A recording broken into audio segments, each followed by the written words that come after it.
त्रिनयनां माणिक्यमौली स्फुरत्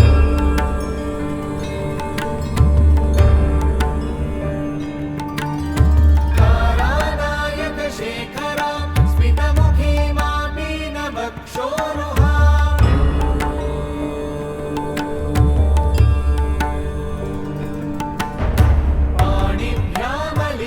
पाणिभ्यामलिपूर्णरत्नचषकं रक्तोत्पलं बिभ्रतीं सौम्यां रत्नघटस्थरक्तचरणां ध्यायेत् परामम्बिकाम्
सततज्वर विषमज्वर ग्रह नक्षत्र दोषाञ्चान्या हर हर काली सर सर गौरी गम गम विद्ये आले माले काले बन्धे भज भज विद्ये मख मख विद्ये नाशय नाशय पापम् हर हर दुःस्वप्नं विध्वंसय विध्वंसय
Namaste, dear friends.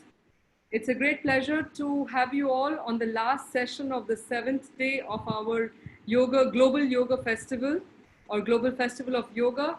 It has been one intense and yet very enriching week with some excellence, with all speakers who have been excellent in presenting their respective subjects in ways that have touched our participants, hopefully in a lasting manner.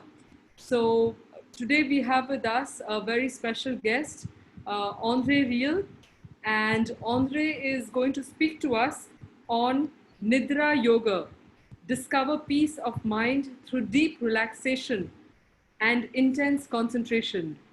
So a few words about Andre. Andre is a devoted student of yoga since 1972 for about at least 55 years. He lived in a Himalayan monastery before spending several years in a spiritual quest in India among masters and instructors of diverse traditions. He has had the opportunity to deepen his spiritual practice with Kashmiri Babu, an ascetic monk in the Shaivite tradition. He was profoundly touched by his contact with J. Krishnamurti and Sri Ma Anandamayi. With them, he learned to develop two important aspects in the spiritual path linked to these two great instructors: discernment and relation. It was finally his decisive meeting of Chandraswami in the Brahmanic lineage of the Udasins that allowed him to integrate all the previous teachings. Returning to France, André immediately devoted several years to the study of teaching yoga within the schools of Swami Shivananda, Lucien Ferrer, Neil Hauthoff, and Sri TKV Desikachar before becoming a teacher himself. Desiring to participate in the transmission and the preservation of the yogic culture, Andre dedicates himself to transmit authentic teachings, combining ancestral knowledge with contemporary attitudes through courses, seminars, and trainings, as well as accompanying groups to traditional India. Andre is the founder of International Nidra Yoga Network. He is the president of Traditional Yoga Federation in France and a board member of the European Union of Yoga. He is also an accredited member of Indian Yoga Association and India Confederation Yoga. So we're very happy to have Andre. We are not only happy, we're also very honored to have Andre Ji with us. I mean, the association with him has been long, met in the Zinal Congress in Switzerland that happens annually, organized by the European Union of Yoga, which is a partner, which is a collaborator on this program, on this festival for a month. So it's a great honor again to have you, Andreji, and we look forward to a wonderful session of relaxation and at the same time, deep meditation and concentration. So with these words, over to you, and requesting the audience that if you have any questions, please feel free to put them in the Q&A section, not in the chat box, so that we can take all your questions into consideration. Please leave your messages there, and at the end of the session, we'll have the good fortune of asking Andreji to enlighten us about all your different doubts and queries. So with these few words, thank you very much. Swagatam. Thank you. Thank you. Huh. So, welcome everyone. Wherever place you're from on this world, I'm talking to you from south of France, which is getting very hot now and very sunny too. And first of all, I want to thank Anuradha and Vinaya Chandra for having invited me to this festival online. As you've heard, we met in Europe, and even though I'm pretty often go to India, we never met in India yet. So let's come to the topic. We have about 90 minutes together, and we'll spend the time in three different sections. I'm going to give a talk about Nidra Yoga, which is not what is well known as Yoga Nidra. And then we'll have a little practice, and then we'll have a Q&A, question and answer session. Talking about Nidra Yoga requires for you to be very open and deeply listening. What I mean by listening is, it is not only about like a lecture, but while listening, I will ask you to use this speech as a practice. That is, most of the time when you listen to somebody, you have reactions, either outer reactions or only inner reactions. And I would like you to be very, very aware of this, to be very attentive. And whatever you perceive is more important than what I'm going to say. Perception is understood in Nidra as a way for, let's say, awakening. By perception, we mean 5 different things. The 5 senses and thinking. So these 6 together are bringing reactions that are coming from inside. Most of the time, when a reaction comes within us, or sometimes we have an external reaction, we're not aware enough. That is, whenever any kind of perception is comes to you, arises within you, there is an origin to this perception. And the work as a human the human being is to go back to the origin of the perception and not to follow the movement going outside.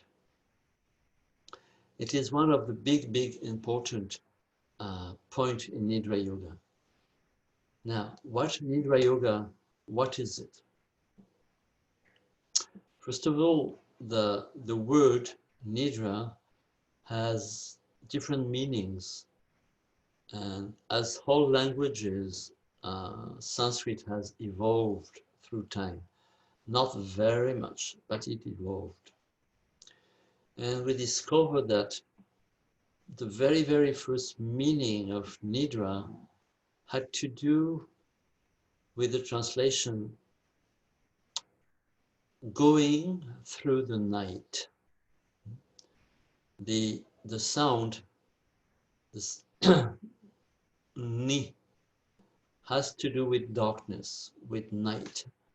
And in many Indo-European languages, the sound ni has to do with night, like in English, night. In French, we say nuit. Then in Italian and Spanish, we say noche, or Nacht in German.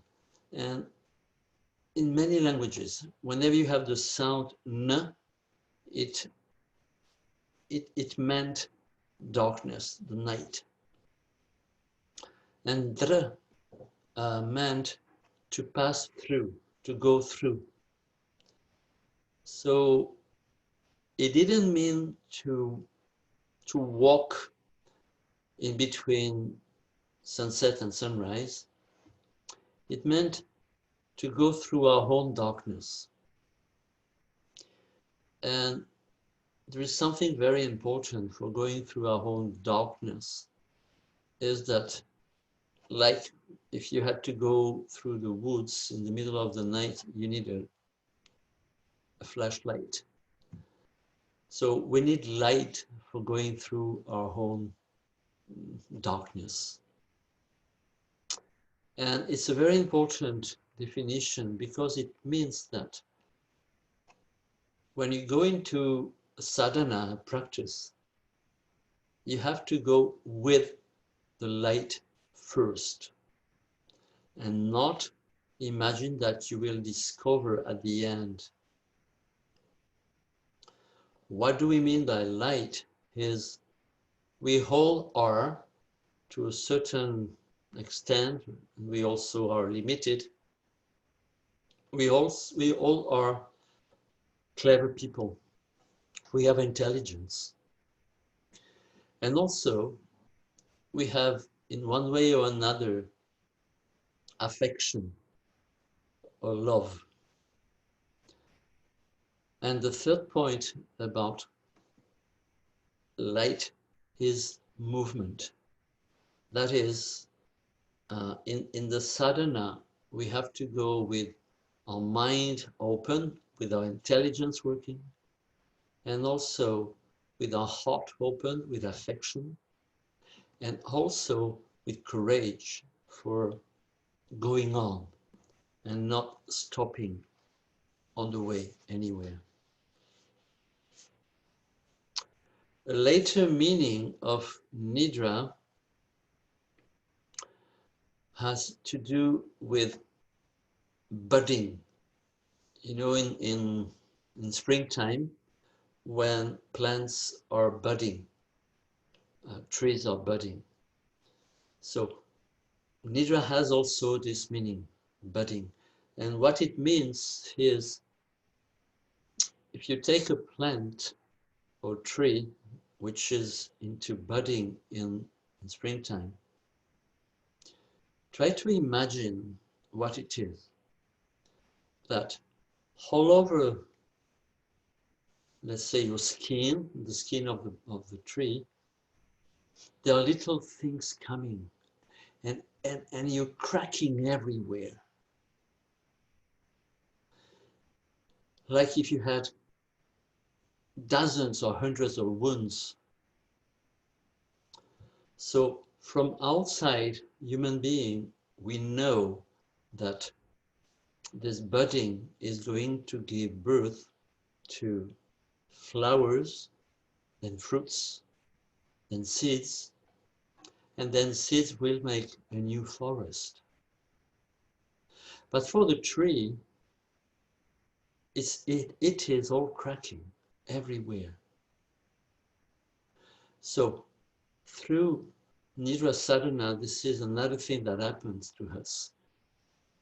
We crack everywhere. That is, everything that was hidden, that's what we mean by darkness, is suddenly coming out.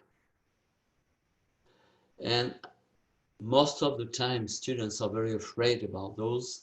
We call them kriyas, we say inner reactions, but they're also called purification, cleansing.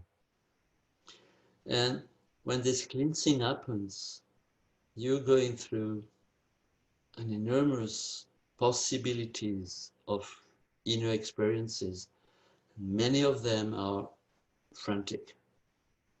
But what we know is that when these experiences will have passed, then what will flower within us is a totally unknown seed, the seed of being. And this being will flourish.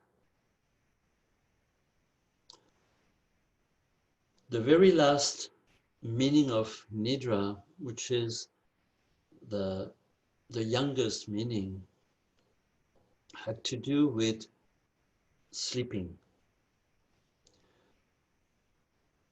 By sleeping, we have to understand what we call Vishnu sleep. That is, after creating the universe, Vishnu went on meditation, that we call sleeping. And within his meditation, he started dreaming, because the story said that he knew before going to sleep that human will destroy the world, will make it a drama. And he went on sleeping and dreaming for remembering what he had invented, so that when he wakes up, he could remember his dreaming and through that rebuild the world again afresh. But there is something within this, which is that his dream is not only remembering what he has built up, his dream is active. It also has a certain activity on the world. So if we take off the beautiful, sometimes childish Indian stories, if we talk about consciousness, it means consciousness remembers everything and is already there. When it is only into remembrance, it is always for rebuilding what has been destroyed. And when it is active through what seems to be a dream state. Traditionally, it says that we, human beings, but also all animals, all plants, all minerals, all universe, we are the dream of consciousness, or we are Vishnu's dream. So these are the different meanings, and they all have a lot of implication into the sadhana itself. A very, very new meaning, it is not so important, is the ordinary sleep.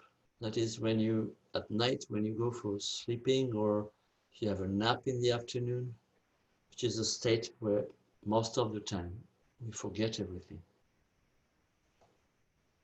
So Nidra yoga has to be understood like a voyage, a quest for the light of consciousness through a particular type of practice.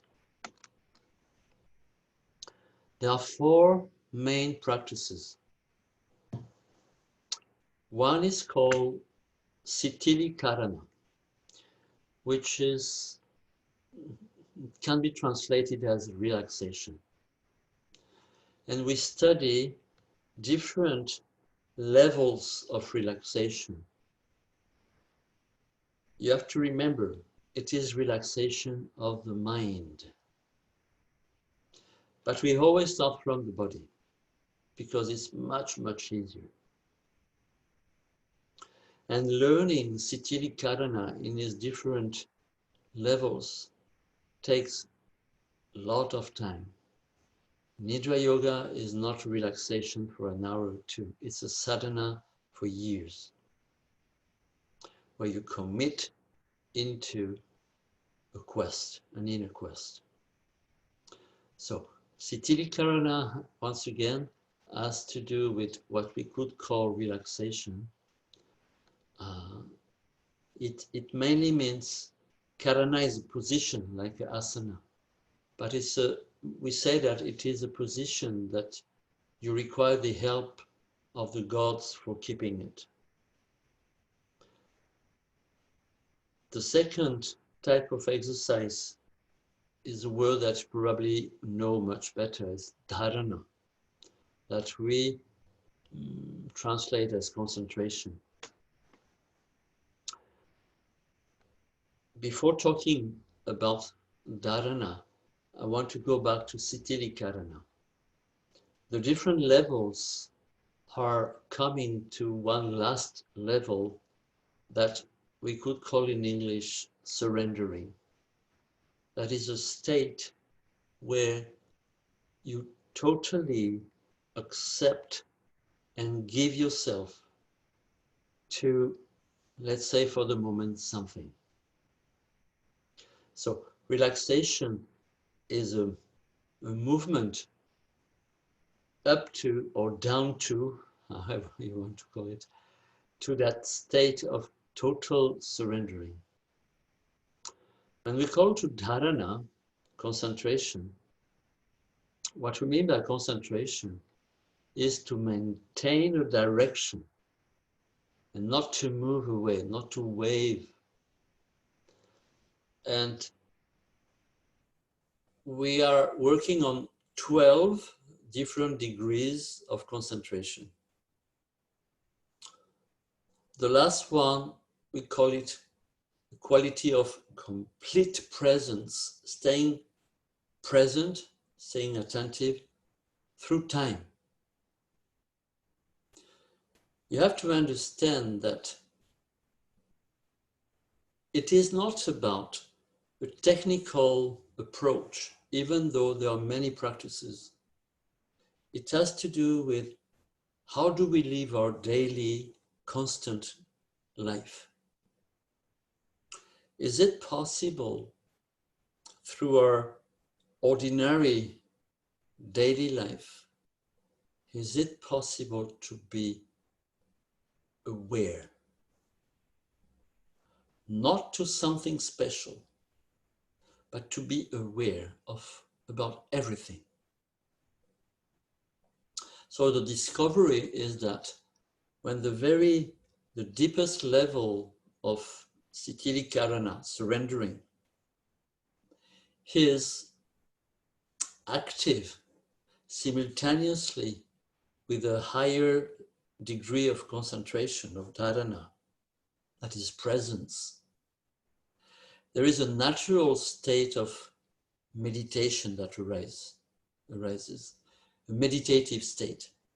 Meditative state, as meditation, is not an exercise, it's a state. And we say that it appears by itself when simultaneously we are totally surrendering and we are totally present to whatever happens.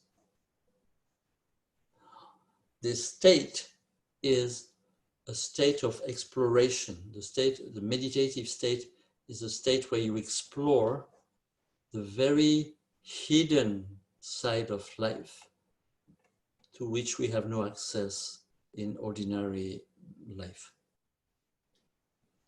This has to be very clearly understood. The third type of practice is called Pranakriya Sadhana. Pranakriya Sadhana is a series of 8 different types of breathing into which we put a lot of different types of concentrations until there is a strong awakening of energy, what sometimes people call, well, energy awakening, whatever they call it. It's a very, very tough part of it. It takes about 4 years for learning the basic things of Pranakriya Sadhana. And because it's very, very powerful type of practice where you have a lot of kriyas, a lot of cleansing process happening. And this has to be done very slowly because when the cleansing process becomes too intense, most of the time we cannot stand it.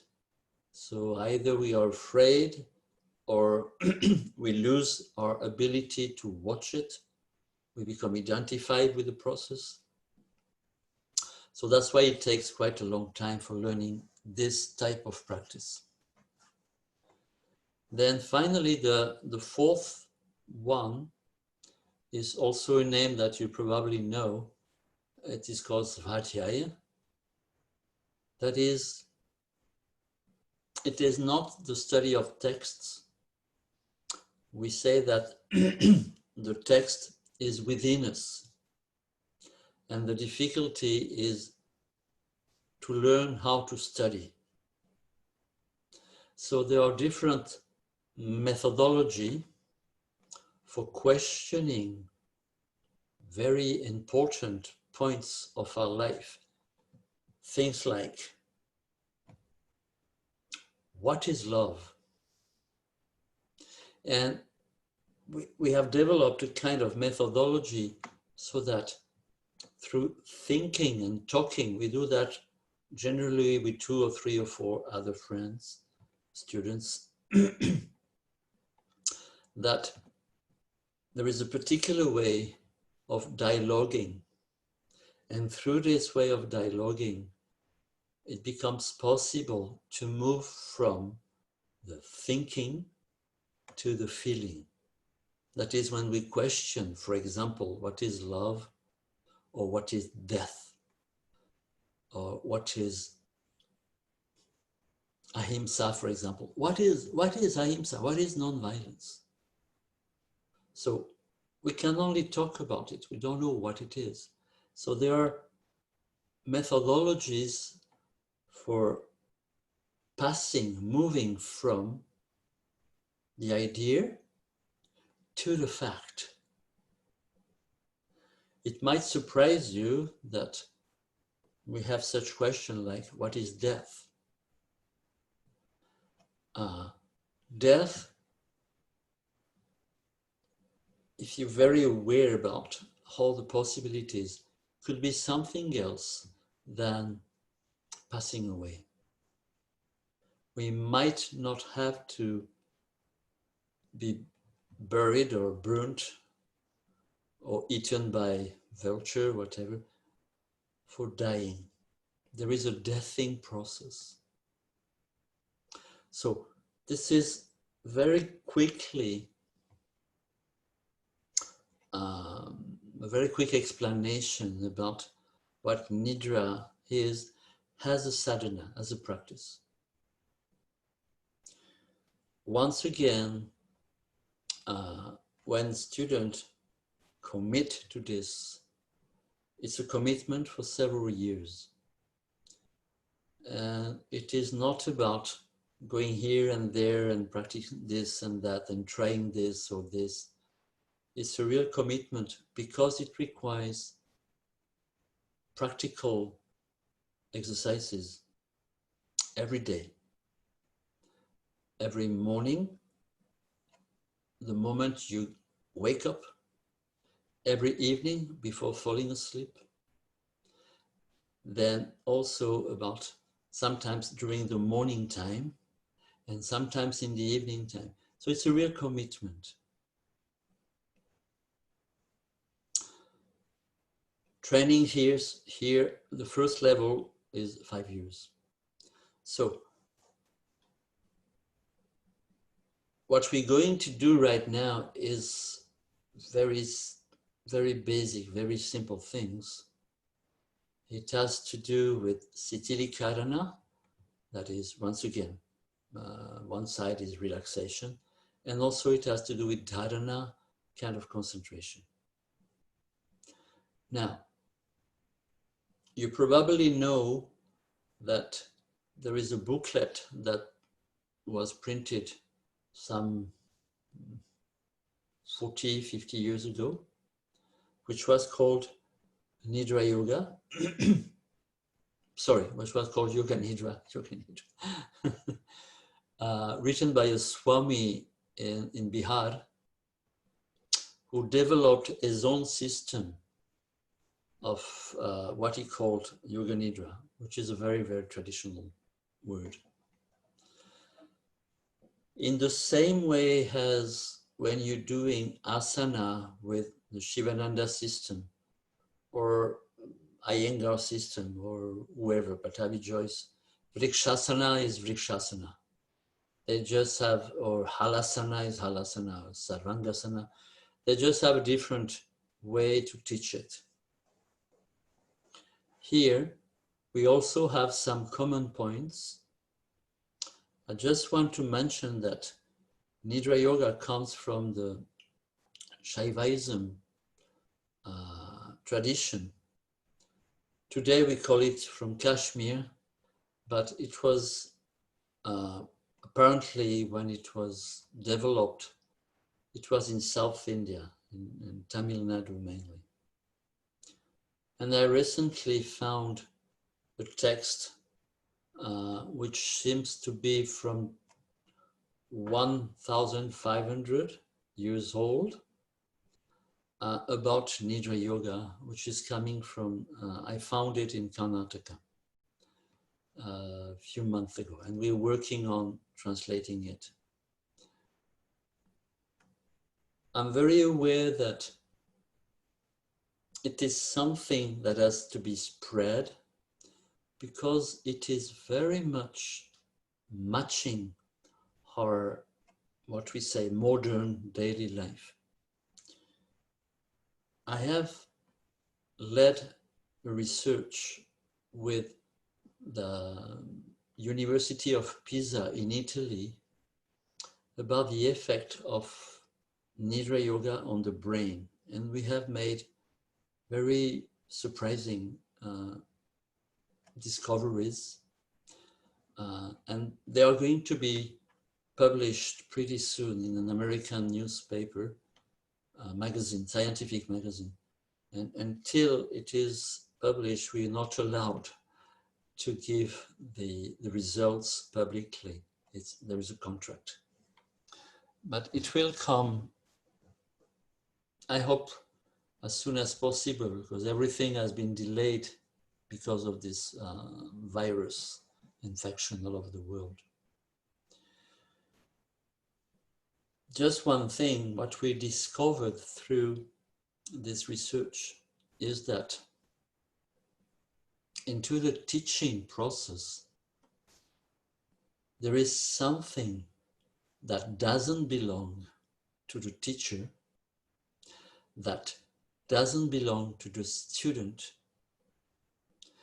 and that develops a sense, very strong sense of clarity of mind, of deep affection, and this is what is more extraordinary, a sense of togetherness. Not that we are one and one together, but the in-between, the togetherness, the state of togetherness. I try not to use too many words in Sanskrit, even though most of you are Indian listening. But I've tried to retranslate a tradition which was dying. And for the last 20 years, I've been traveling all over the world and transmitting this and trying to develop an understanding of it through training people. Some of them now are teaching. So it's a very old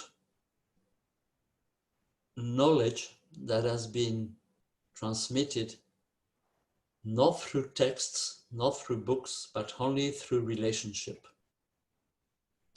It was a big discovery for me to do that after doing years and years and years of asana, pranayam, and all this sadhana. And I'm trying to spread it so that this very old knowledge can flourish again. It is just what I have to do. And I hope it will work out before I die. So I'm going to stop talking about all this, and we'll go into some exercise for about 35 minutes. And then we'll have Q&A, question and answer for 20 minutes about. Thank you for listening up to now. Thank you.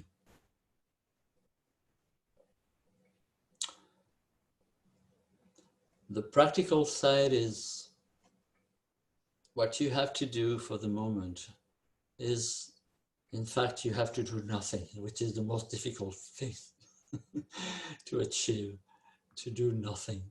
So close your eyes for the moment if you agree. If you like to keep them open, it's fine. And there is no particular position, even though many people like to lie down, but there's always the risk of falling asleep. Or you can sit. Because there is no particular physical position for opening the mind. So, let's have a few moments in silence and try to be either lying on your back or sitting, and try to come to that state where you are totally passive, totally receptive. So, just for a moment,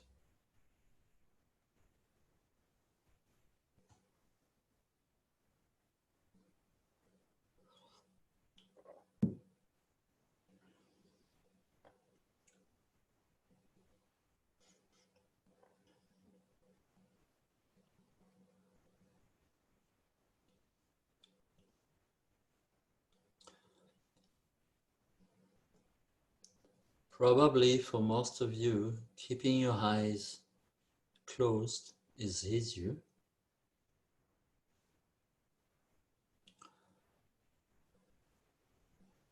So bring your chin a little in, or if you're sitting a little down.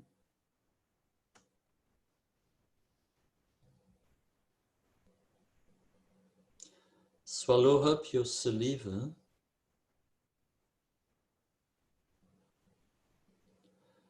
and slightly open the lips.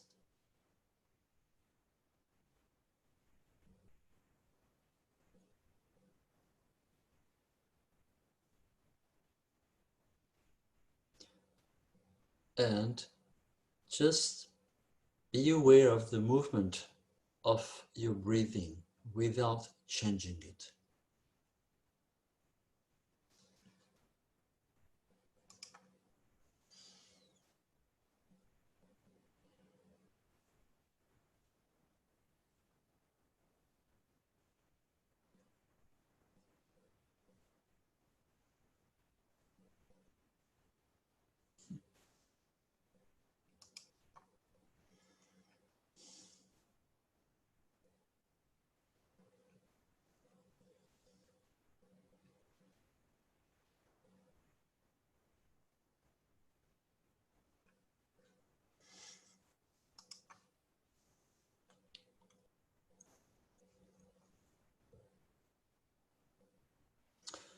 Now, when sensing the breathing,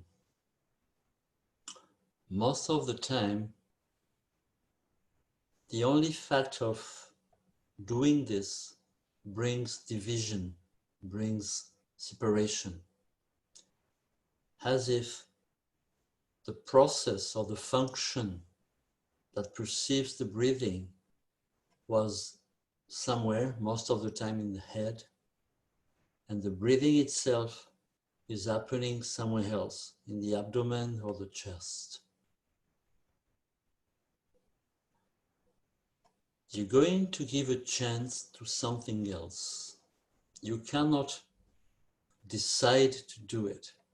It's just to give a chance. Give a chance that, let's call it the perceiver of the breathing, that function that perceives the breathing. Imagine that the perceiver of the breathing is at the place where the breath happens. If your breath is happening in the abdomen or in the chest, give a chance for the function that perceives the breathing, the movement, is inside the abdomen or the chest.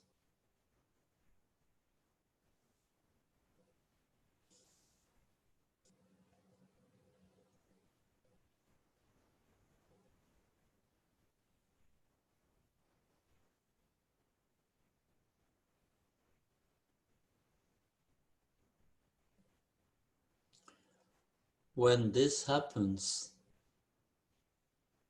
most of the time at the beginning is very quick, doesn't last, but immediately there is a much deeper sensation of relaxation.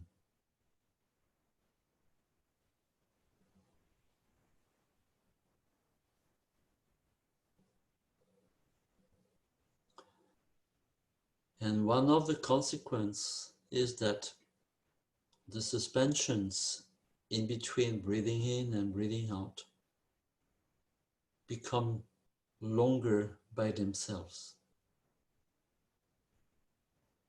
What you call kumbhakas. They are longer by themselves.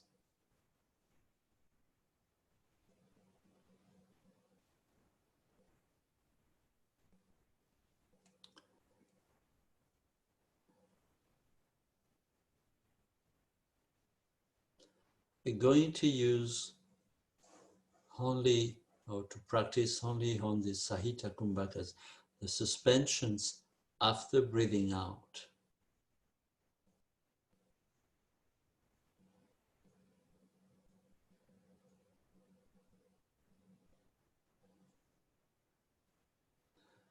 Apparently from outside, when the suspension of the breathing out arises, there's no more movement. But if you're very, very attentive, there is another movement that starts inside. There is no more movement on the abdomen or the chest, but there is a very subtle movement that starts.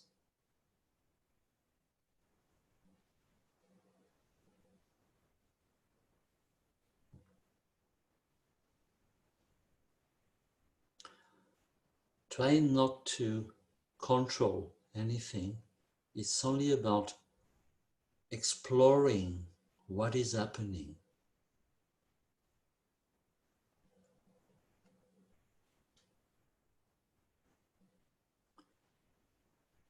Into this subtle movement,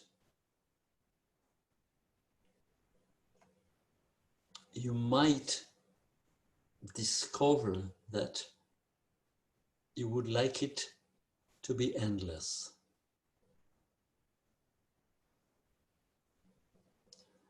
In reality, it is endless, but the physiological reaction is going to bring about a breath in.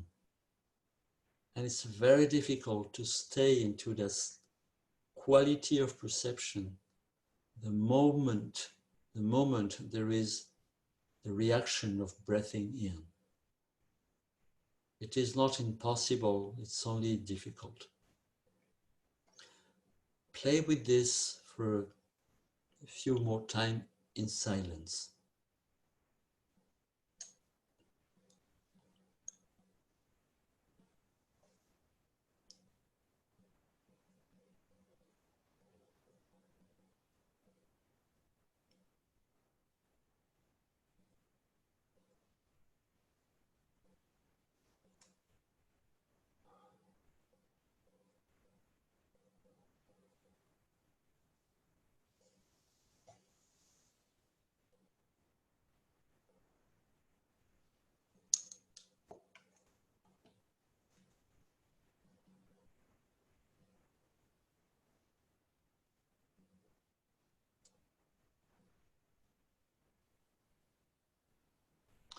Now,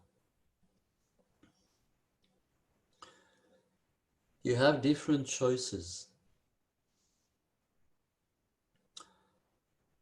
Either to perceive the movement of the breathing in, breathing out, or to perceive the quality of the suspension, the sensation of the suspensions. It is more difficult to practice with the consciousness of the suspensions. It is much easier to do it with the breathing in and out.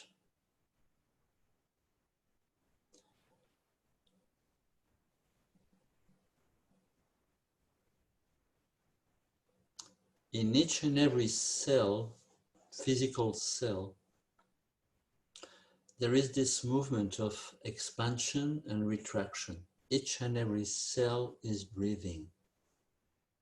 There is a little organ in each cell called mitochondria that has this activity of breathing. Perceiving the breathing from the lungs is not so difficult. The difficulty is to stay with it. And it has to be, it can be translated as an expansion and a retraction. And of course, at the end of the expansion and at the end of the retraction, there is a break. There is no movement. Now, be very, very attentive and try to see what is the easiest for you to be either with the sensation of expansion and retraction or to be with the breaks, the suspensions in the breathing. As we don't know each other, I don't know who you are, I don't know how many years of sadhana you have, I don't know what you can do. So just check by yourself.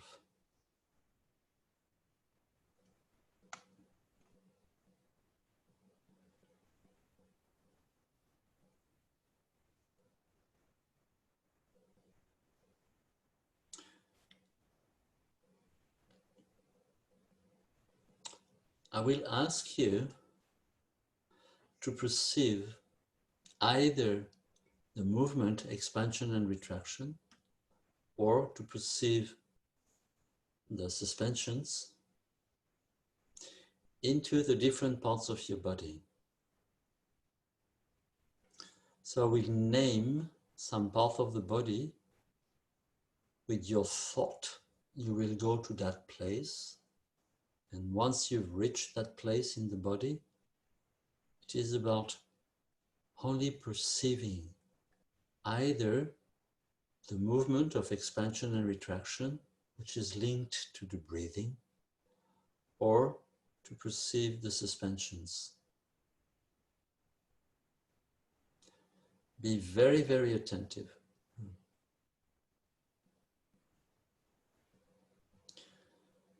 So, come to your right thumb, the thumb of your right hand.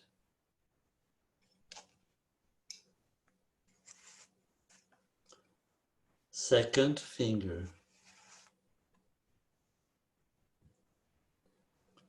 Third.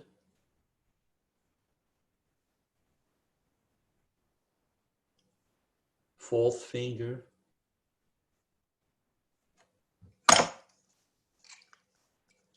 Fifth.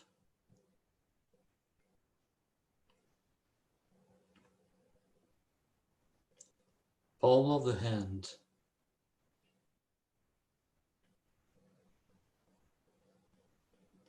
Back of the hand.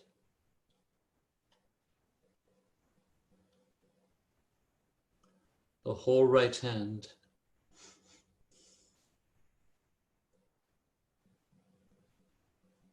Wrist.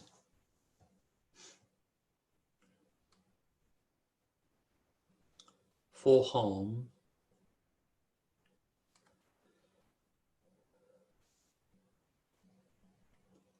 Elbow.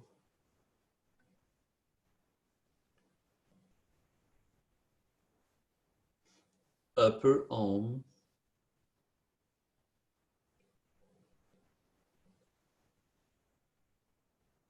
Shoulder.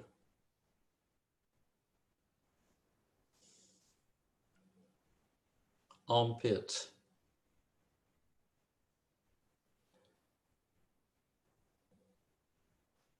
Side of the chest.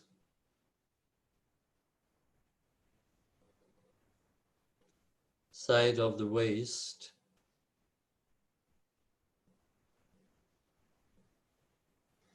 The hip.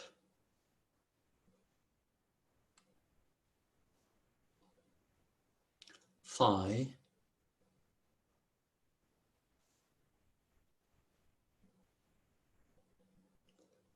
Knee.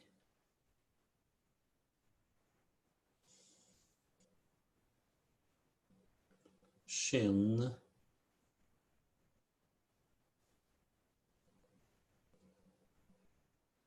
Ankle.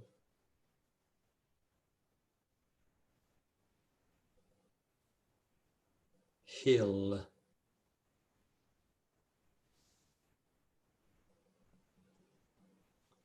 Sole of the foot.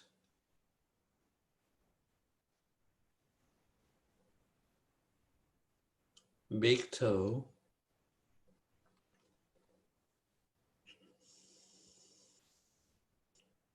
Second toe.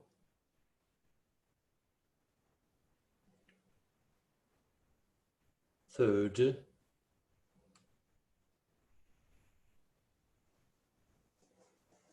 Fourth toe.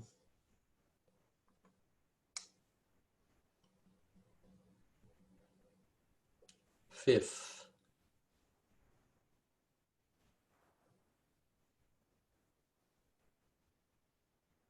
left thumb,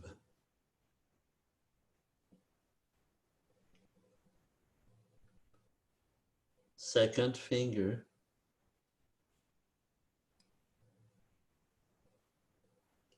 third,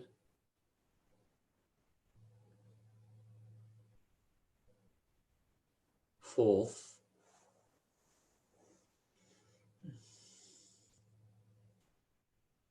fifth,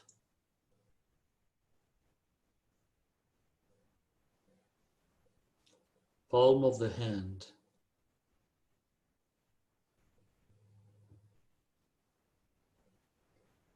back of the hand,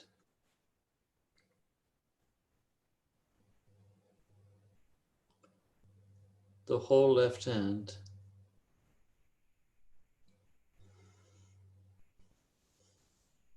wrist,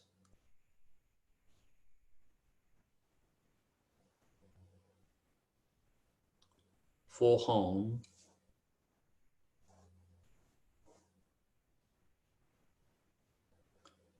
elbow,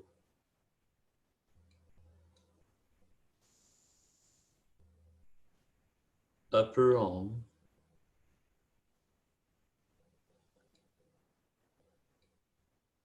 shoulder,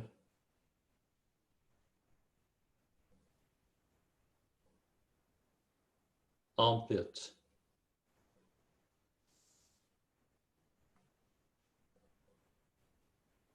side of the chest,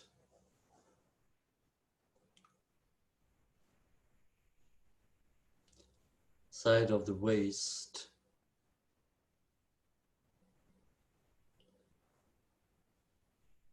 the hip,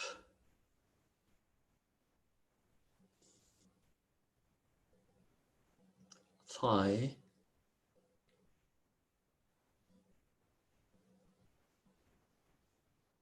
knee,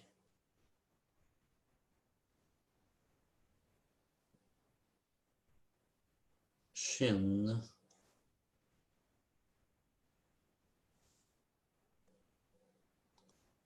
ankle,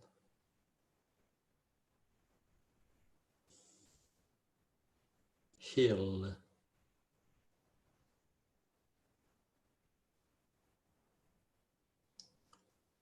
sole of the foot,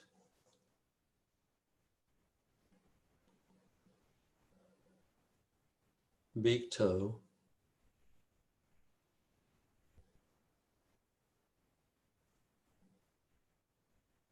second toe,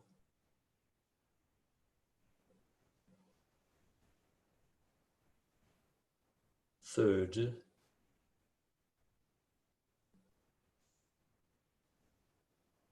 fourth toe,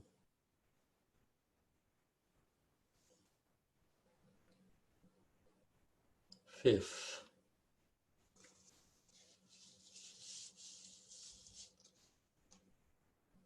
top of the head. Remember what you're doing. It is about perceiving the movement of expansion and retraction of the breathing, or perceiving the suspensions of the breathing in the breathing to hold these different parts of your body. So top of the head,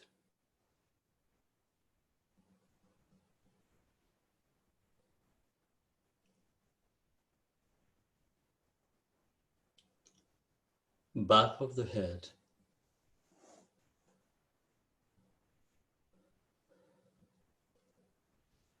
the neck,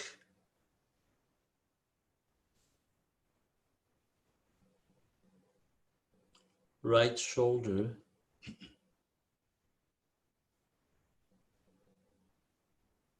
left shoulder,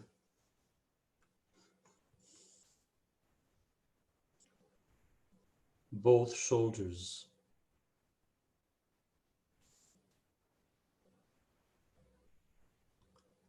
right upper back,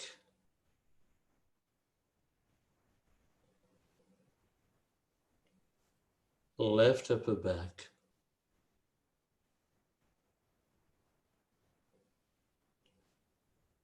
both,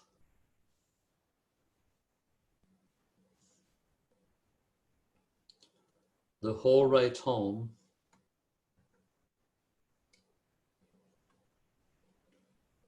whole left arm,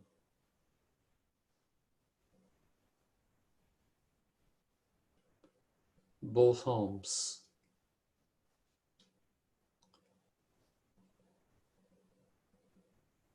the whole back,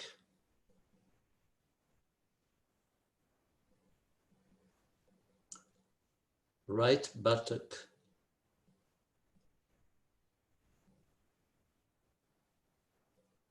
left buttock,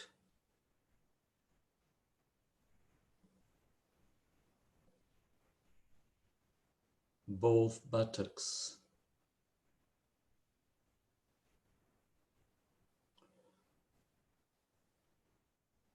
right calf muscle,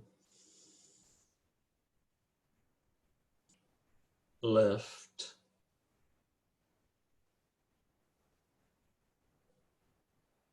both calf muscles,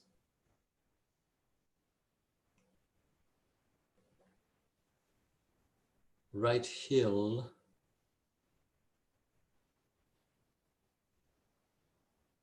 left heel,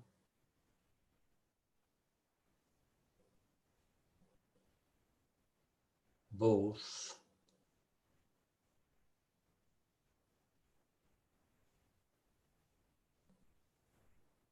top of the head again,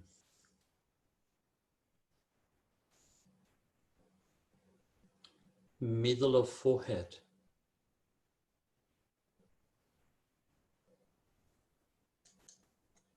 right temple,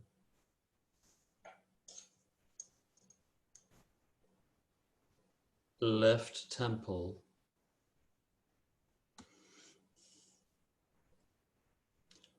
both temples,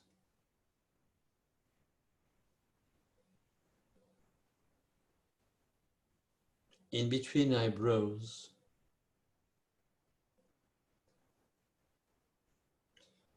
right eyebrow, left,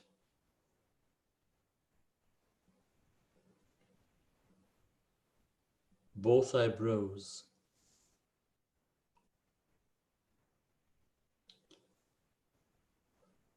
the nose,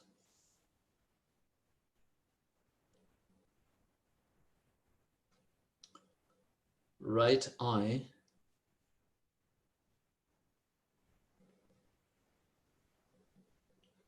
left eye,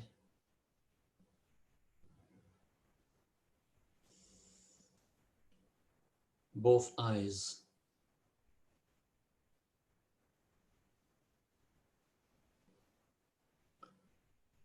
the upper lip,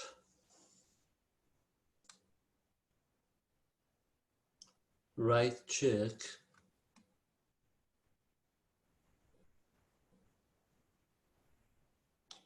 left cheek,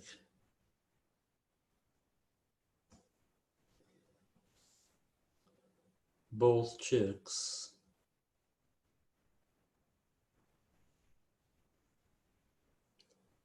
lower lip,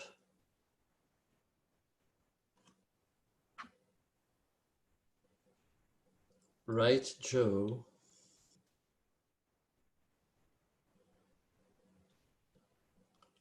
left jaw,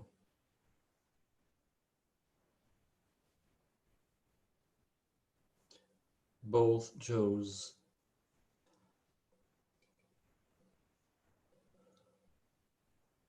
the chin,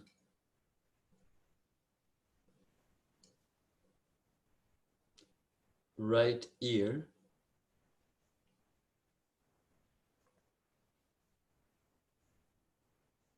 left ear,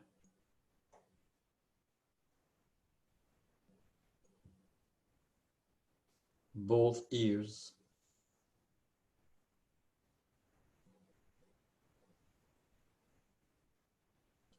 the throat,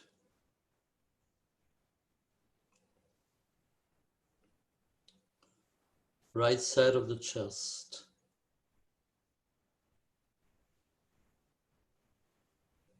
left chest,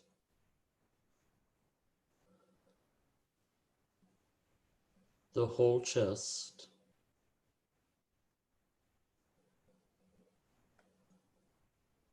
middle of the chest,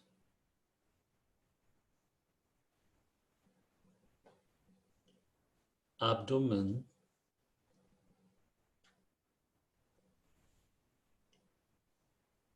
pelvis,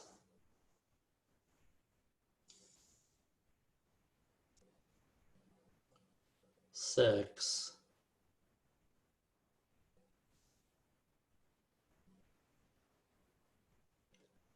anus,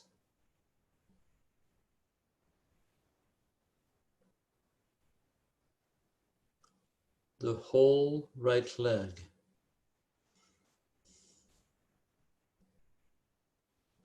whole left leg,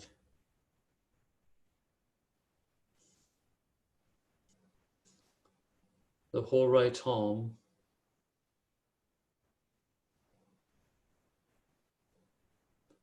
whole left arm,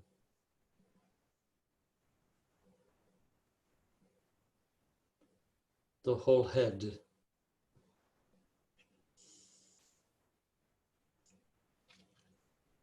the whole body,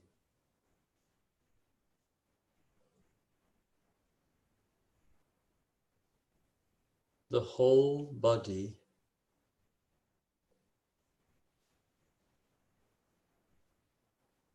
awareness of either expansion and retraction movement within the whole body or the suspensions.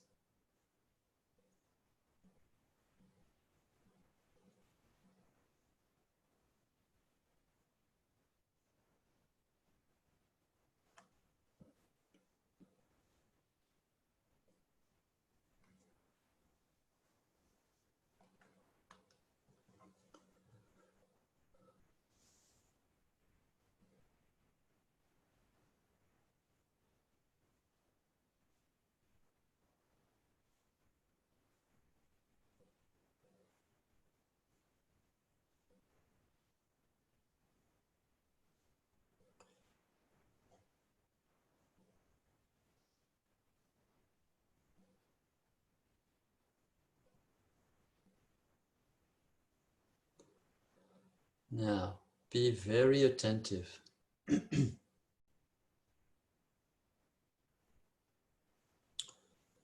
You still have this movement. We will work only on the movement for the moment.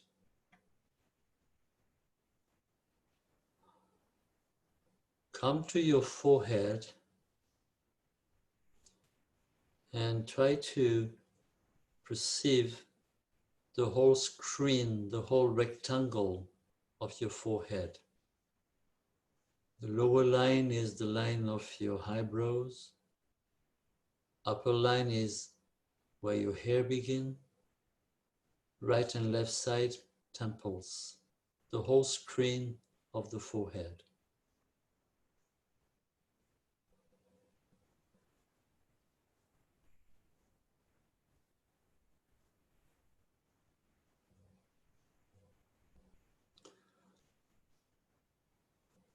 Bring the sensation of the breathing, expansion and retraction on the forehead.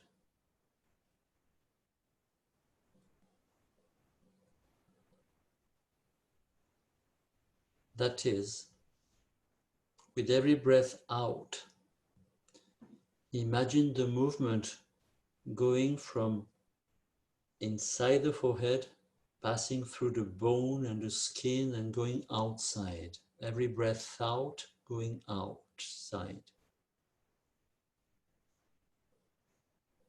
And every breath in, the movement goes back inside. passing through the skin, the bone, and going inside, behind the forehead inside.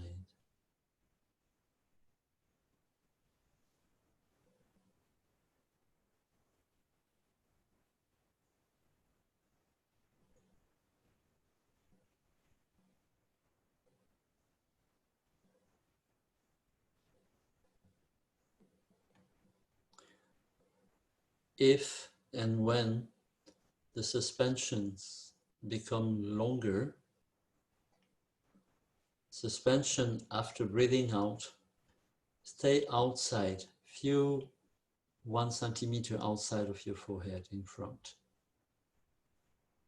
And suspension after breathing in, stay inside in the brain. Here again, few centimeters inside. Do as you can.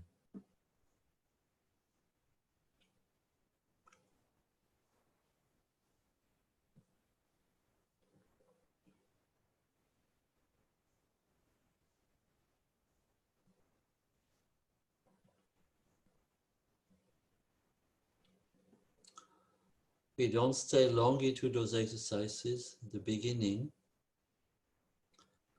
So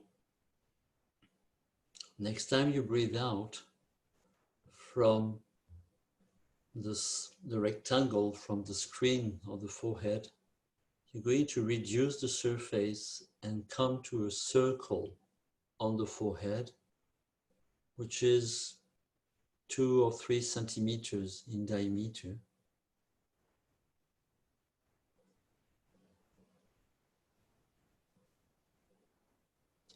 Stay on this circle and do the same thing. Breathing out, going outside, but this time only the shape of a circle. And breathing in, going inside, as if you were drawing like a tube.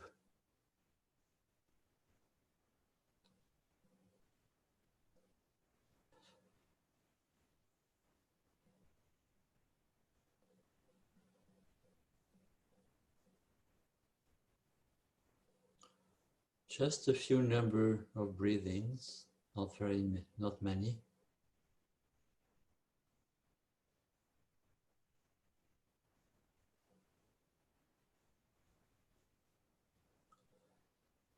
Then next time you breathe out, you're going to reduce this circle, maybe come to a dot.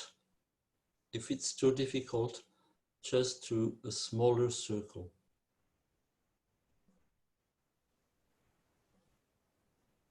And do the same, either on the dot, that is breathing out, you draw kind of a line, and breathing in, a line coming inside. And if it's a smaller circle, it's like a small tube.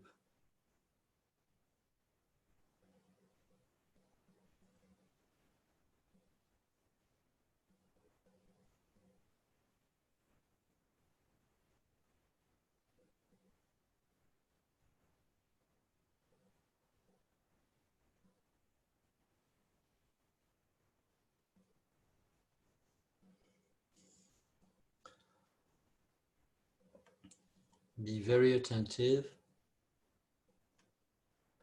Next time you breathe in, you go inside. When you breathe out, you stay inside. And stay at kind of dot inside, wherever you can go. And stay there a few seconds in silence. Stay there.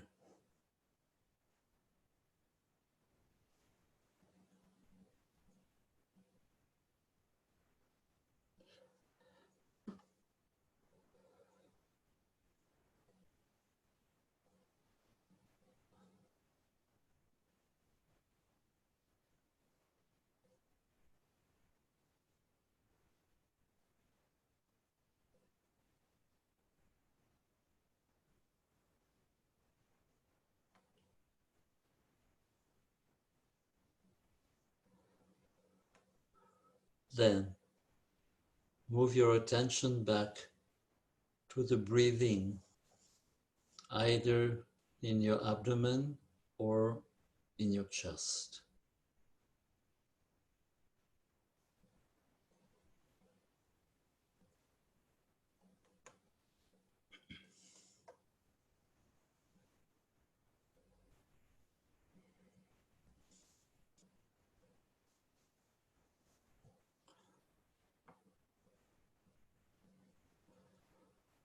Then start controlling the breathing again. That is bringing more air in and more air out.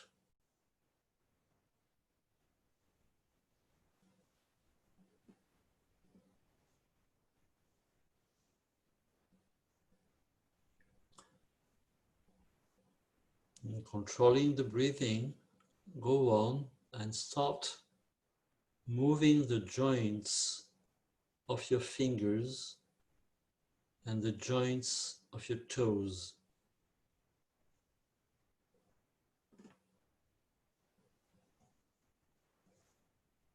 Go on with little control of the breathing and start moving the joints of your wrists and joints of your ankles.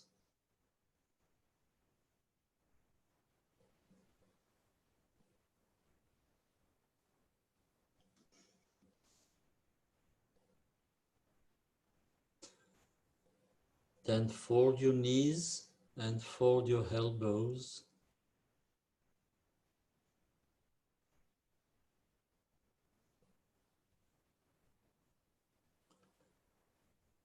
Move your shoulders and your hips.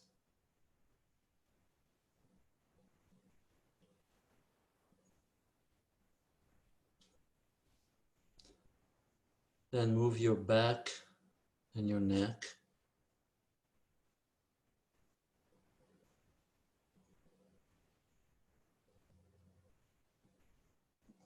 And stretch a little bit the whole body.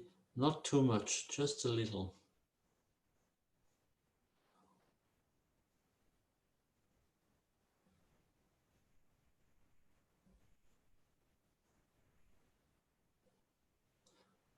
Stretch the whole body, and then if you're lying down, you'll come sitting. And if you're sitting, just open your eyes, stretch your legs.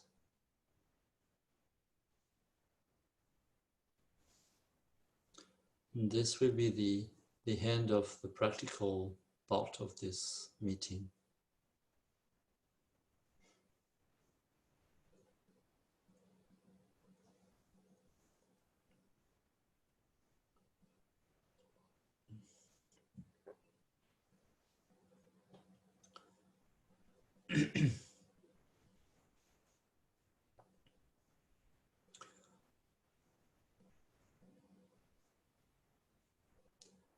So we'll still have about 20 minutes for dialoguing, if you so wish.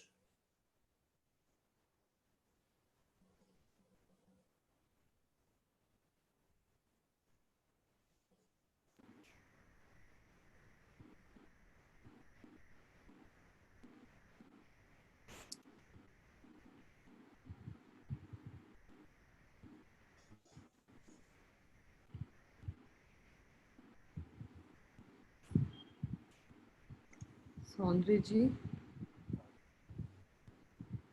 thank you very much for transporting the entire audience to another realm almost. And one thing is for sure that personally it felt as if I was taken back to another time and age, at the age of maybe the Upanishads, where you're getting to sit beside somebody who has practiced a very secret knowledge for a long time and is ready to share it.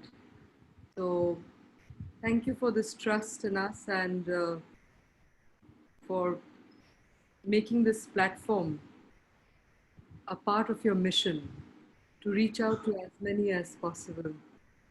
Thank you. Thank you very much for that. I think too many words will do injustice to the experience that many have felt. So I will just share a few comments and then just take up a few questions, because I think it'll even take some time for people to come out of that state and get into the mental realm of, movement and the chitta vritti and questions that arise from there. So we No, no, no, no. Question has to come from inside, not from the realm of. But there's already quite a few. Please. Yes. So we have Dr. Namrata Reddy who's sharing her comments by saying that it was like magic that you took us through this process. I could feel the breeze passing through the body, each part you mentioned, and the suspension of abdomen and chest was something different. I always thought the more movement, the better. Thank you for this very different experience I went through.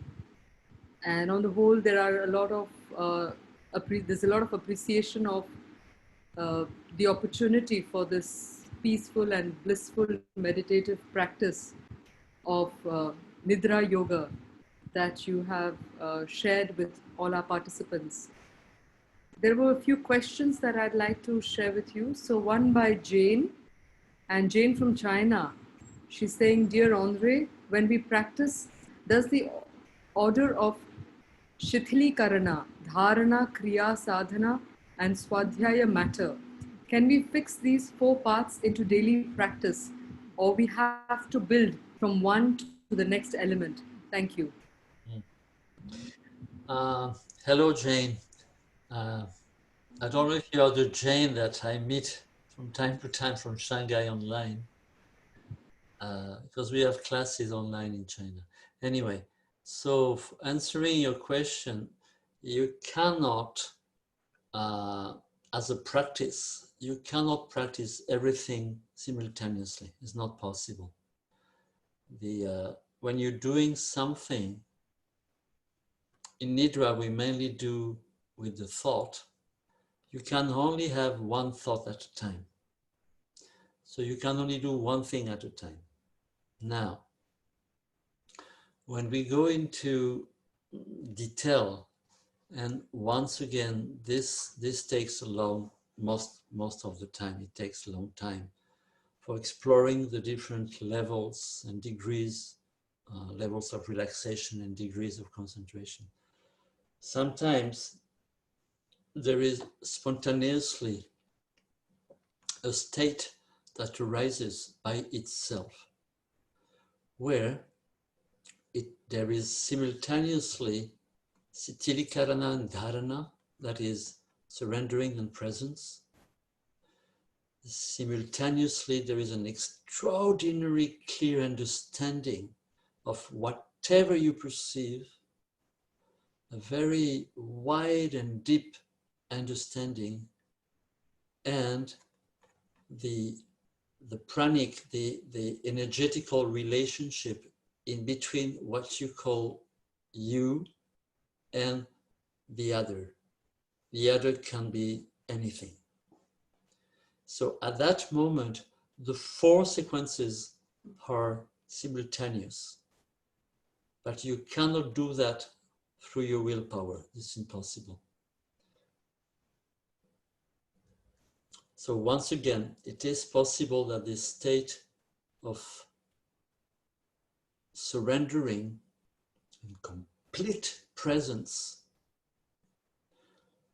and full, very wide and deep understanding of whatever you perceive, and an extraordinary quality of relationship, which is togetherness, what I call the pranic relationship. This is the pranakriya side. They're all of us together. And this is the end of Nidra Yoga as a practice. Because it's no more practice, it's a state of, in this tradition we call it Turiya, which means the fourth state of consciousness. First being waking, second dreaming, third deep sleep. Then there is something called the fourth state. It was not given any other name. You might have a look at this on an Upanishad called Mandukya Upanishad, which talks about this. But you cannot, through willpower, enhance the Turiya, the fourth state. This is not possible.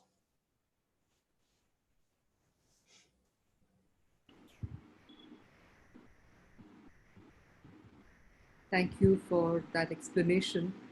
We have Juan Maldonado who's saying that thanks a lot for this wonderful talk. If the Yoga Nidra is not a relaxation, what is the core of the sadhana Yoga Nidra? And what are the most important points to consider? The core is just what I was saying before. That is, we all have kind of goals in our life. So one thing we learn at the beginning, or we learn from the beginning, is to clearly feel the deepest motivation of our life. What is the motivation of my life? A motivation that doesn't depend on something or someone outside. What is the deep motivation of my life?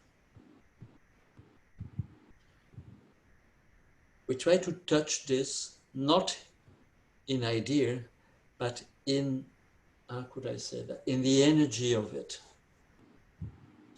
And we have different degrees of concentration. When we use a very strong degree of concentration in perceiving now the reality of the motivation, an enormous amount of energy develops within us. We are going to use this enormous amount of energy for inquiring into the content of what we call consciousness. But we have to start from somewhere, which is the motivation. It is difficult to discover the deep motivation of our life. Most of the time we have ideas and then we realize it is not like, it is not this. Then we have another idea and we deepen and deepen and deepen until we have that kind of, it's almost like an explosion of energy within the body. Then we know. And from there, we use this energy as a tool for, once again, an exploration into the content of consciousness. Consciousness is not individual. I'm talking about the consciousness of the human species, the humankind, of mankind, the consciousness of mankind. We think we have a personal consciousness, and this idea brings a strong fragmentation, separation into our relationship in between what we call inside and outside. Here I'm talking about the consciousness of humanity. The expressions are many. The heart, the core of consciousness, there's only one. From there, we move to relationship with the other realm, like animals, plants, minerals, until we discover there is again the same unique consciousness. And the practice is kind of discovering that this consciousness is unity, is the only thing which is unique in the term, meaning unique means only one.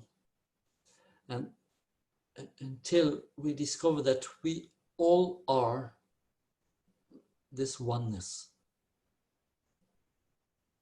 which doesn't destroy our particularities. It doesn't destroy our body particularities or psychological particularities or emotion particularities.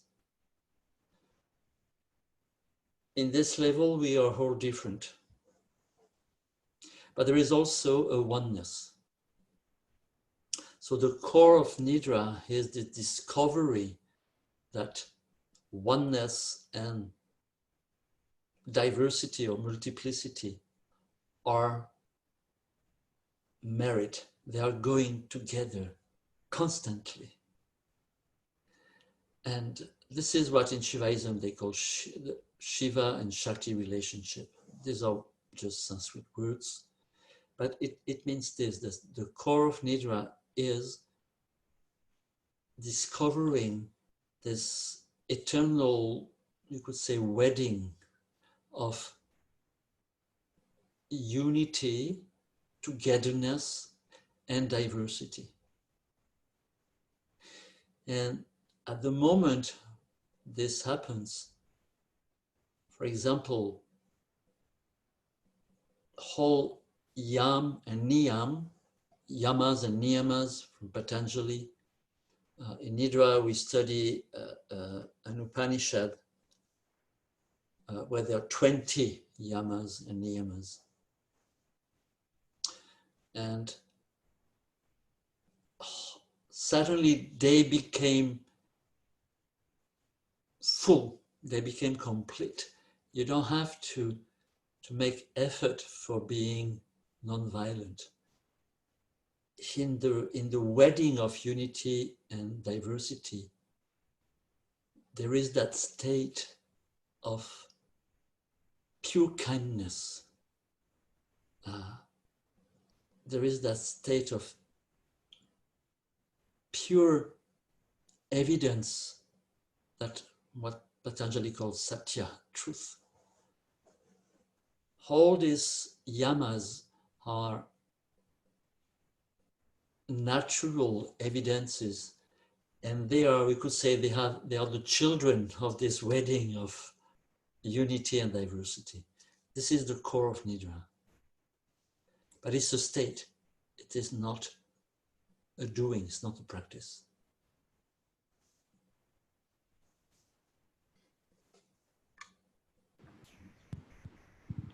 Thank you, Andreji.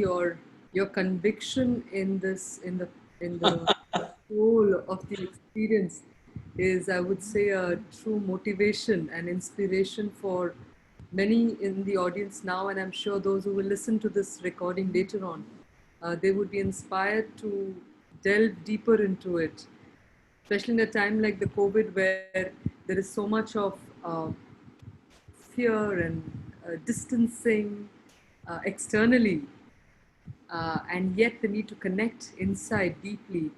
I think in this age, the practice of Nidra has a lot to offer. So I will just take up a few more questions. So we have some related questions, and maybe you'd like to address them all together. So Namrata ji again has to say, she says that, can we replace Yoga Nidra with regular sleep? So maybe the difference between that, and then how can one, so while doing the practice, how can one keep from falling asleep?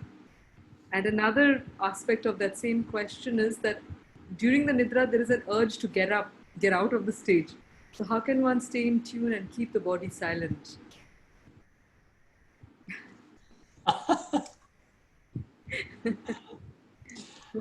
I remember one of my teachers, whenever I put a question starting from how, it would stop and say, there's no how. But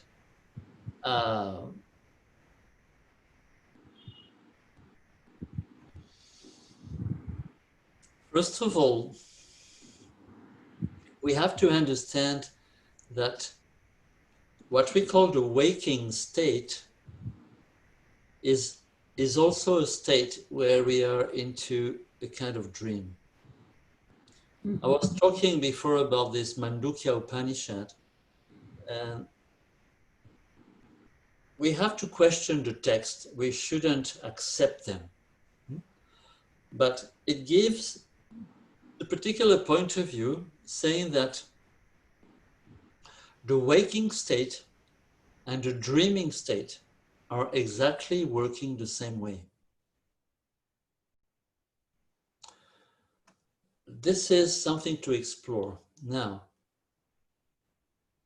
you cannot, through willpower, replace the Nidra state with dreaming or deep sleep state. This is not possible through willpower. The reason why there are several reasons why we have to sleep. One of them is to recover the nervous tensions that have been built in daytime. This is one of the reasons we need to sleep. Another reason is for the mind to, I don't know how you say that in English. English is not my mother language. Is to reset, for the mind to reset. Now, suppose you don't bring any tension in the nervous system in daytime. And this is possible with that kind of practice, for example. This is very, very basic practices. We have discovered through this scientific study I was telling about before the exercises, we discovered that 20 minutes in a Nidra state is equal to 3 hours of sleep. We're talking about recovering nervous tensions, which means 1 hour is equivalent of 9 hours. 1 hour Nidra is equivalent of 9 hours of deep sleep for recovering nervous tensions. So what happens, for example, in the seminars that we have here we have sometimes 10-day seminars. After the 3rd or 4th day, nobody sleeps anymore. Well, they sleep very little. And then we can practice during the night. We stay here together as like a community, having food together. So we made this very strange discovery, because it sounds strange that if we don't sleep, we are not tired.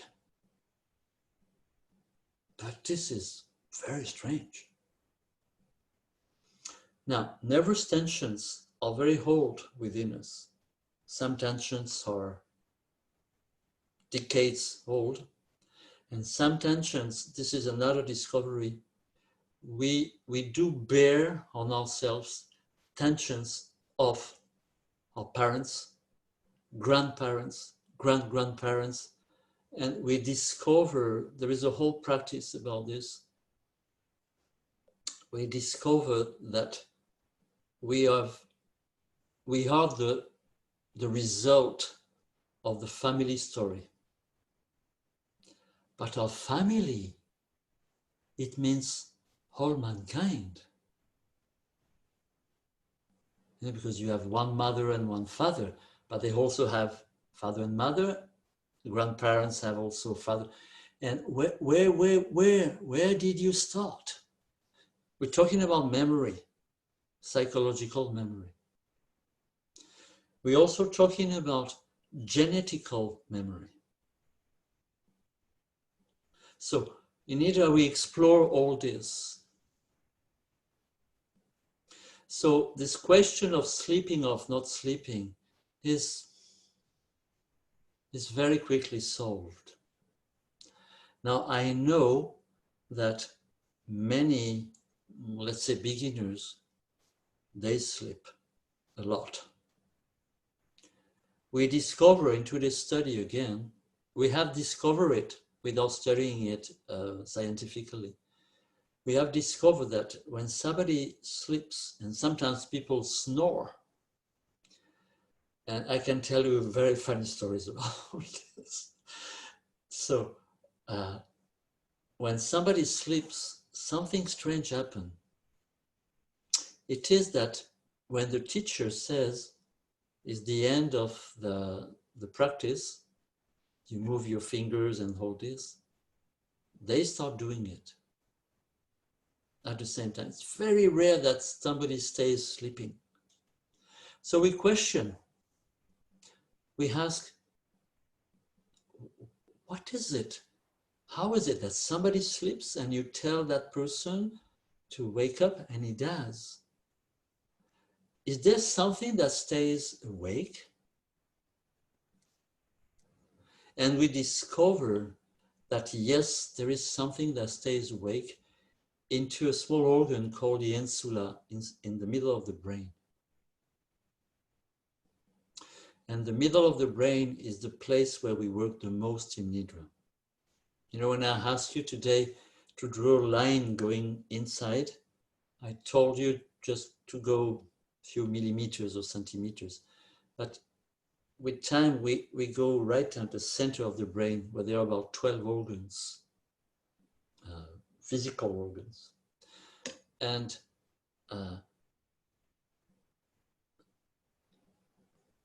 this fourth state is a very strange state.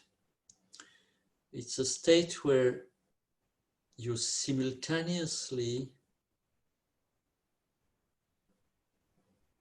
you're aware of what you call myself, and you're also aware of what you call the other self, yourself. But also, this is where it's very strange, you're aware of all the intricacies of waking, dreaming, and deep sleeping states. It's very, very strange state where, you know, dreaming, for example, there are different kinds of dreamings, but one of them that interests very much people is the symbolic side of dreaming. So into that very unusual situation, you also perceive the symbolism that is linking you to anything. And symbolism has to do, it's something that has been built up by the mind, by the thought. And you discover sometimes, don't think that it never lasts very long. When it lasts 1 hour, it's extraordinary. But what we discover, you discover, how could I say that? The history of the thought. Where is it coming from? You know, we are the only species on this world who has such a developed thought.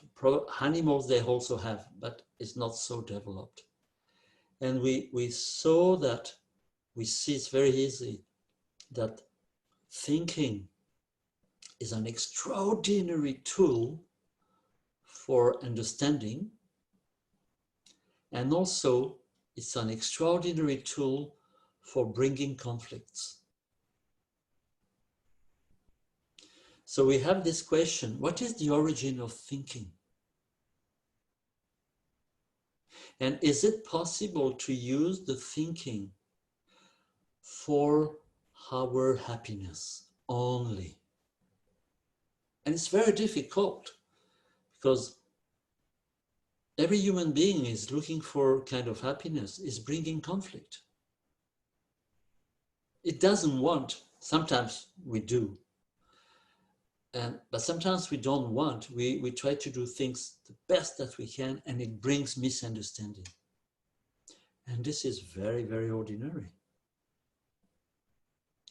So we were wondering, is the thought sick? Even, is thinking a sickness? And we have to make clear what's going on in the thinking process. So there is one part of the thought which can bring an extraordinary, beautiful and happy life. And there is another part which is bringing conflict wars, hate, all this terrible thing that nobody wants, but we don't know how to do. We are controlled by thought. If you go and read Yoga Sutras, there's so many about it. Now,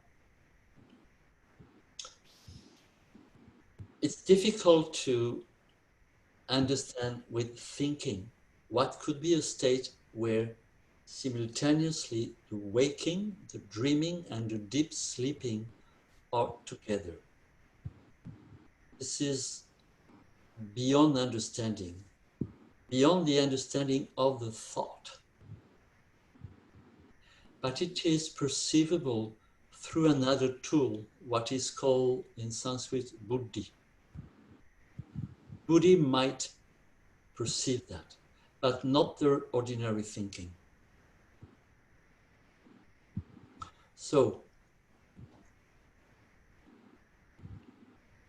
I understand that during the practice, sometimes you have a, how do you say, a urge to get out, of it.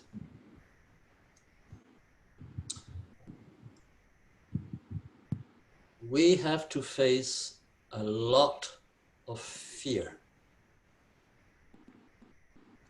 We are built up, a part of our mind is built up with fears and hangers and all those what we call negative emotions or movement. We have to face them and see where they are coming from. At the beginning, we could say that one of the biggest fear that we have is to be unconditionally happy. It's a huge fear because it is the most unknown thing of our life. And we always feel secure with what we know. So I could tell you so many experiences of students. I've seen some students, they were lying on the floor and suddenly they were as if they were taken, suddenly sitting, then standing, then walking out the room. And a few hours after, they found themselves in the garden. So they thought they had become crazy. So in fact, what happened is that they had lost the ordinary way of the mind process. But it is very, very strange. But it's not dangerous. There's one thing I can kind of swear, right hand, is that the biggest danger in yoga is when you don't practice it. I think this is an excellent place to sort of try and wrap up the session also. And we have a lot of questions, a lot of interest. But I think a few things that came up with from what you said is the importance of allowing the experience to happen rather than trying very hard to make it happen. And the fact that, you know, we are so deeply connected with each other. And for us who travel around the world and we meet people like you, we just realize that this aspiration is such a human aspiration. There is a cultural resource. I mean, culturally, India has been the repository of a lot of documentation. I mean, we have invested hugely. The Indic civilization has invested hugely in these fundamental questions and techniques to evolve them. But we find that the quest is so basically human. And there are people like you and so many other very dear friends who have invested a lifetime in trying to make it real in their lives. So extremely grateful for this very precious sharing. And I think since it will not be possible to take up all the questions, since as you're all witness to the fact that the subject is not a light one. The moment you touch it, you have to go into the depths, and then you go into the depths, and you go into the depths, and let the sound of his words also sink into the being. So it's not a touch and go kind of a matter. So for this, I think you should all sign up, if you can, for the course that he's going to offer in December, a whole month's immersion in in Nidra in Lonavla in the Kaivalya Dham. Andre, would you like to just say a few words on that? Yes. I'm just trying to copy the questions so that We can try and hold them for you and maybe share them. so we're going to have I think it will be the first thing that ever happened with Nidra. We're going to have a 1 month, that is 30 days seminar in Nidra that is about 9 to 10 hours a day.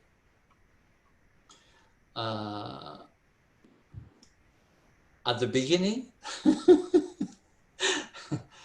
and for a month. So it's an exploration about, first of all, the basic things in Nidra. It is a study of what we call the grantis and the pratipatis, the resources. Then there is an exploration on the perception processes, the 5 senses, the relationship in between the outside and inside, and the cleansing of the sense memories in the brain areas. Then the third topic is about energetic, what people call chakras. So to enhance the activity of energy. And the fourth topic is the relationship to death. What is it? What is deathing? Not dying, but deathing. And will be 4 teachers. Some students who've been learning, some for 30 years will be with me. That will be in Kaivalya Dham, in Lonavla. And so it's a big immersion for a month. And the fee is quite low because the reason we're doing this is for building a school in Madhya Pradesh. I have a place in Madhya Pradesh. I've built a small yoga center, but some friends, we're going to build a school near to Omkareshwar, for people who know. And so but this is the practical side. But it will be a strong exploration. Now, the idea is at the end of this 1 month, I guess some people will be able to transmit, to teach the very basic things. Because I'm getting old and I would like this Nidra Yoga to spread. I've been helped since 10 years about by people teaching in different continents, but we need to develop a complete teaching system that can be spread easily. And that's one of the other reasons, because this tradition is kind of dying now. So sorry to make such a long promotion. Not at all. Not. Oh, your mic is cut, Anuradha. No, sorry. I was saying in fact, we encourage the teachers to share about their work because the Indica Yoga is a platform that hosts authentic, immersive, and transformative teaching learnings of yoga. So I'm sure that there are many in the audience who asked very pertinent questions, and we are very fortunate also that the audience that we've had for this last 1 week, we've built up a certain very positive energy of people who are dedicated sadhakas, and many of them have been regular participants in all our sessions. So we'll try and make all these questions available to you. How can they reach you? If they want to reach you, then what is the best way that they can reach you? Yeah, I'm writing. I request all the participants whose questions were not, we could not address, have your questions addressed, to please write to Andre on those, on his email address, and he will definitely get back to you on that. In the meanwhile, so we have here www.nidrayogainternational.com. And Andre, do you want to put in an email address also there, or they will find all the contact details there. So please note that, uh, I yeah, put Nidra Yoga. yoga@hotmail.com. So please hold your questions and please reserve them for the email, and you can directly get in touch. The generosity of a lot of our teachers is very heartwarming, because there is a sincere wish to transmit this knowledge to as many as possible. And with this, we have just one. We have a comment from Eva Viate from Switzerland, and she says, "Merci beaucoup, André. Tu es vraiment motivant." So we've got some friends who have logged in for the session as well. And I mean, the comments that are there are very encouraging, very positive. Contact details have been typed there. Okay, sorry. The contact details, we are just sharing the contact details on the, so that the attendees also can get it. Please find it there. So I hope you can all see the address there. Yes. Oh, shall I write it again? No, I've done it. I've shared it with the attendees. So now all of you have his contact details. So please excuse us for the inability to have all your questions answered. As you can see that we can spend the whole night, a sleepless night, talking about Yoga Nidra and immersed conversation on Nidra Yoga. So with these few words, I'd just like to make a few announcements. So we'll just talk about the next day's program. And the next day's program, I request Srinivas ji to, yes, please, Andre ji. Just one thing before. I want to say hello to Lera from London, because Yes, I saw she had written something, and we yes, have tea from time to time yes, online. yes. So, hello, Lera. I think many of your students have also attended the session today. So, Srinivas ji, may I request you to please put up tomorrow's program? We have another very senior sadhaka, Acharya Mangalananda, who worked closely. He is an extraordinary, is a very good friend of mine. Yes, lovely, lovely, lovely. So, I mean, this platform, the very objective of this global festival of yoga is to really make this family of yoga connect and create a satsang that people from all over the world will be able to rejoice in and celebrating wellness. And at this time, I think a topic like this could not be more pertinent. So Acharya Mangalananda will be doing the session in the morning from 7 to 8 a.m. He's been a very close disciple of Sri Anandamayi Ma, and therefore the topic that he will be sharing with us is on Sri Anandamayi Ma, guidance for sadhana. And it will be accompanied with kirtans, because that is what he specializes in. And then we have Mala Kapadia ji. This is a workshop. She's a professor and a resident mentor and director at Wellness Practice in a upcoming institution known as Rashtram. We'll talk more about it when we introduce her. Her topic is Ayurvedic psychology and heart-centered living. I would highly recommend this session as well, because it's quite mind-blowing the way she makes the connection of Ayurveda psychology and how it connects with the elements in our being, etc. And in the evening, we have a conversation, a much awaited conversation with Rukmini Vijay Kumar, who's a dancer, choreographer, and director. And we've all been witness to the treat of her performance at Namami Yoga Vidye. And so tomorrow we will be discussing the making of Namami Yoga Vidye. Kindly note that the afternoon and evening session will both be an hour and a half long. So please organize your time in a manner that you can make the most of these sessions. So with these few words, I'd request Andre ji to give his last message to the audience. And I'm sure that they will all want to get in touch with him and learn more about the upcoming program. Last message.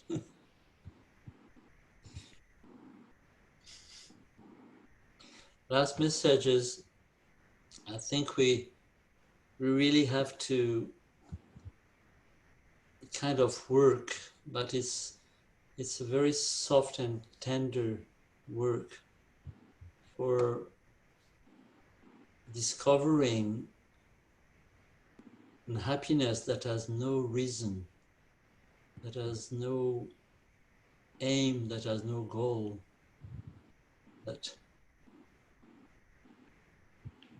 we see today through this infection all over the world, how vulnerable we are. And it is not a sickness being vulnerable, it's a quality. And we really have to be very, very caring about life, to take care of life. This is very, very precious. And for being able to take care of life, there's one thing we need is to taste the nature of life. And as far as I've been looking for this since my childhood, that is near to 60 years now, I've been into this quest. I went into so many different traditions, and the one I found was taking me the deepest was this Nidra yoga. So of course I have a tendency to say, study it, but I very well know that it doesn't match every human being because we all have different tendencies. But what I know is that doing this quest for the nature of life is, I'm sure about it now. I've had many doubts. I'm sure about it now, is the only way to take care of life. Life that we are, and also life is in its own nature as it is. This planet can disappear, the universe will go on. But before it happens, it will happen. It might take millions of years, but it will happen. But before it happens, to every split second is so precious. And we can only perceive this preciosity when we feel the nature of life itself. And for me, as far as I have studied, whole yogas have been made, have been discovered, have been, I don't know, invented for this, nothing else. So let us be very careful not to reduce yoga, not to spoil it, because it might be the last chance we have. And it's like to praise sacredness. Only sacredness is sacred, nothing else. And all these yogas might help us to taste this sacredness. And it's a kind of praise. Thank you very much. It's very interesting that your words have an echo from back and forward, because yesterday we had a talk by Dr. Ram Manohar ji, who spoke on Ayurveda. The definition of Ayurveda was health, happiness without any reason. And on Tuesday, we have a talk by Alok Pandey ji, which is on the art of life and death. So I think these two topics very beautifully hold the essence of what you conveyed, and the sacredness is what we'll carry with us. So tomorrow evening we'll have the music director, composer, and the photography director, and Rukmini Vijay Kumarji herself, who will be there in the evening session. So please join. And I think I'd just like to offer a collective salutation to this great knowledge of which we are all inheritors as a human species on earth, and also the custodians, not just inheritors, but a custodian, so that many more generations can value it and be enlightened by it. So Namami Yoga Vidye. Thank you very much, Andreji, for this special session with us. Thank you.